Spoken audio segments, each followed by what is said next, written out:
எஸ்பிஎம்ல 3 கிரெடிட்க்கு மேல இருக்கு. ஆனா சிஜில் கோர்சஸ் தான் வந்து இப்ப குடுத்துருக்காங்க. இத விட பெட்டரான ஆப்ஷன் ஹை வேல்யூ டிப்ளோமா படிக்கிறதுக்கு இருக்கா அப்படின்னு தேடிட்டு இருக்கிற பிள்ளைங்களா நீங்களும் இருக்கீங்க. அண்ட் அதே நேரத்துல ஐடி, கணினி, computer, cyber security related courses வந்து எடுத்து படிக்கணும் எதிர்காலத்துக்காக. ஆனா மேத்ஸ்ல வந்து கிரெடிட் இல்லாம போச்சே. இதுக்கு ஏதாவது வாய்ப்புகள் இருக்கா அப்படின்னு தேடிட்டு இருக்கிற பிள்ளைங்களும் நெறைய பேர் இருக்காங்க நண்பா. ஸோ இந்த காணொலிய முழுமையாக நீங்க பார்த்துட்டு பரவலாக பகிர்ந்துக்குங்க. பிள்ளைங்களா, நான் எப்பயுமே சொல்ற ஒரு விஷயம், எந்த படிப்பு, என்ன எடுத்து படிச்சாலும் எதிர்காலத்துல கண்டிப்பா வேலை வாய்ப்பு இருக்கிற மாரி ஒரு துறைய தேர்ந்தெடுத்து படிக்கணும். 2வது முடிந்த வரைக்கும் அப்பா, அம்மா காச செலவு பண்ணாம படிக்கக்கூடிய வாய்ப்புகளையும் வந்து கண்டிப்பாக நீங்க தேடிக்கணும். எனக்கு 2 விஷயம் மட்டும் பத்தாதுங்க. படிக்கிற காலகட்டத்துல மொழி ஆளுமை அண்ட் அடிஷனல் மைக்ரோ கிரெடென்ஷியல்ஸ் இந்த மாரி விஷயங்கள் தான் வந்து உங்கள வந்து ஒரு ஜாப் ரெடி, அதாவது படிச்ச படிப்புக்கு ஏத்த வேலை கிடைக்கிற மாரி உங்கள வந்து ஒரு தகுதி பெற்றவராக நிச்சயமாக சத்தியமாக உருவாற்றும். ஸோ ஏற்கனவே வந்து நான் வந்து அந்த காலையில் சொன்ன மாதிரி 3 கிரெடிட்க்கு மேலே வச்சிருக்கீங்க. இப்போ கொடுக்கப்பட்டிருக்க காஸ்ட் வந்து சிஜில் காஸ்ட் தான் இருக்கு. இன்னும் பெட்டரான ஆப்ஷன் தர்றீங்க.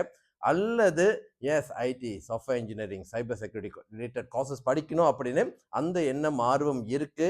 என்ன பண்றதுன்னு தெரியல அப்படின்னா கண்டிப்பாக உடனே வந்து என்ன அல்லது டாக்டர் சஞ்சீவை தொடர்பு கொள்ளலாம். மேல லிங்க் இருக்கு அல்லது இணையத்தில் என் பேர் போட்டு சர்ச் பண்ணாலே வந்து பரவலாக வந்து எப்படி என்ன தொடர்பு கொள்றதுன்னு உங்களுக்கு தெரியும். ஸோ ஜஸ்ட் வந்து ஹாய் வணக்கம் சார் அப்படி மட்டும் அனுப்பாதீங்க.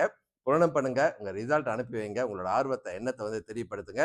பிள்ளைங்களா, நான் கொடுத்த உறுதிமொழி நிச்சயமாக நீங்க படிக்கக்கூடிய வாய்ப்புகளை வந்து உங்களுக்கு வழிகாட்டி ஜஸ்ட் வந்து எங்க படிக்கணும்னு மட்டும் இல்ல, படிச்சு முடிச்சதுக்கு அப்புறம் வந்து வேலை வரைக்கும் அந்த வழிகாட்டுதல் நிச்சயமாக இருக்கும். வாய்ப்பு இல்லாட்டி பரவாயில்லைங்க.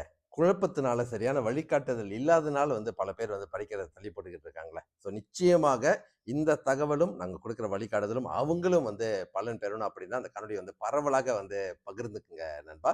இது இந்த வருஷம் எஸ்பிஎம் முடித்த மாணவர்கள் மட்டும் இல்ல, கடந்த ஆண்டுகள்ல எஸ்பிஎம் முடிச்சுட்டு நிச்சயமாக படிக்கணும் அப்படின்னு இப்ப அனுபவபூர்வமாக உணர்ந்து தயாரா இருக்கீங்களா, உங்களுக்கும் கண்டிப்பாக வந்து இந்த வாய்ப்பு இருக்கு. ஸோ கண்டிப்பாக தொடர்பு கொள்ளுங்க, உங்களோட ரிசல்ட் வந்து அனுப்பி வைங்க. பிள்ளைங்களா, கண்டிப்பாக படிக்கணும். சமுதாய உருமாற்றம் அப்படின்னா உங்களோட கல்வி, உங்களோட எதிர்கால வேலை அதன் மூலியமாக நீங்க அமைச்சுக்கக்கூடிய வாழ்க்கையில நிச்சயமாக சத்தியமாக இருக்கு. ஓகேங்களா? ஸோ கீழே கமெண்ட் பாக்ஸ்ல கோ ஸ்டடி 2025 கமெண்ட் பண்ணிட்டு காணொலி வந்து பரவலாக பகிர்ந்துருங்க நண்பா. வெற்றி வணக்கம். டாக்டர் புனிதன்.